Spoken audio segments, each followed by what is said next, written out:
Hey, my name is Eric at Plumbing Traps, and we get questions all the time about how to dye your traps. And today we'd like to give you a short video presentation of a couple different methods. We have the cold dye method over here in our bucket, and then we also have the traditional method with your pot and your fire. The cold dye method is going to take you approximately 1 week to dye your traps, versus your traditional method is going to take you probably about an hour. Now we'd like to show you what you need to do with your traps to get them ready for the dyeing process. When you get your traps out of the box, what you'll do is you'll open up and you'll notice they'll be nice and shiny as these two with a good bit of grease on it. What you want to do at that point, you'll take these traps and you want to get that grease off of them. The purpose of the grease is basically to keep the traps from rusting until you can get them. Once you remove all the grease, you can basically do it with any form of a degreaser. You can either boil it or either you can scrub them, one of the two.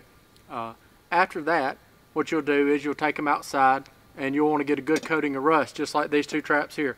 These two traps here were placed outside for approximately a week and a half. They didn't get quite as much rust as we wanted on them, so what we did at that point was spray just a little bit of vinegar on them to get a little bit better coat of rust.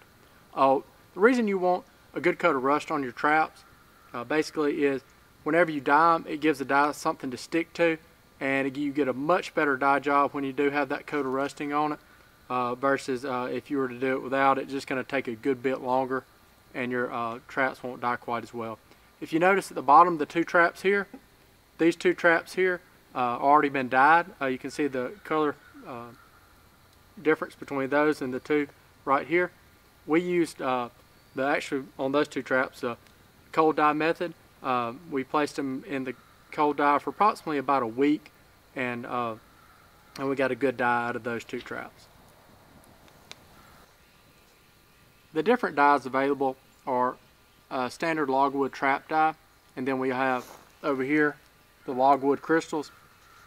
Both of these dyes, basically all you have to do is mix it with 6 gallons of water. In our cold dye method we just use 1 bag, and then in our traditional method with the pot and the fire we use 2, since we had about 12 gallons of water. Both of these packets, each pack will do about 2 to 3 dozen traps with no problem.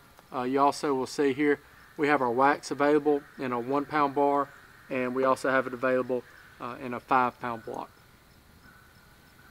If you choose to do the cold dye method, all you need to do is get you a bucket of water and put you some trap dye in it. We use the liquid because it dissolved a little bit better with the cold water. At that point we took our traps, we placed the traps in the dye for approximately about a week to a week and a half, and we'll get a pretty good job.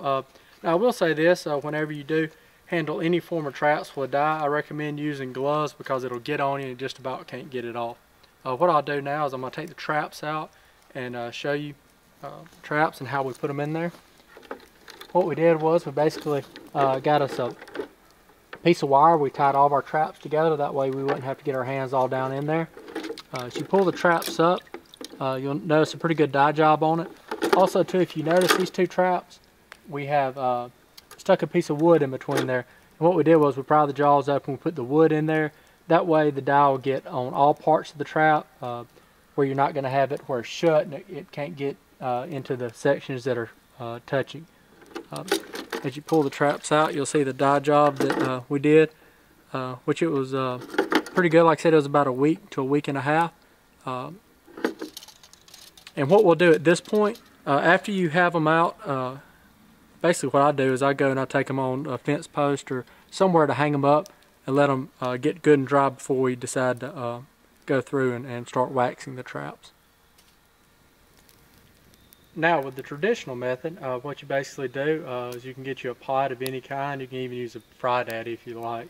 All you want to do is put a flame on it to get it to a boil. At that point you can use either the Logwood trap dye. We have it in crystal form, powder form, or liquid form. Or you can also use just things you have around the house, like leaves. There's all different types of leaves that you can use. You can let them sit and soak in the water.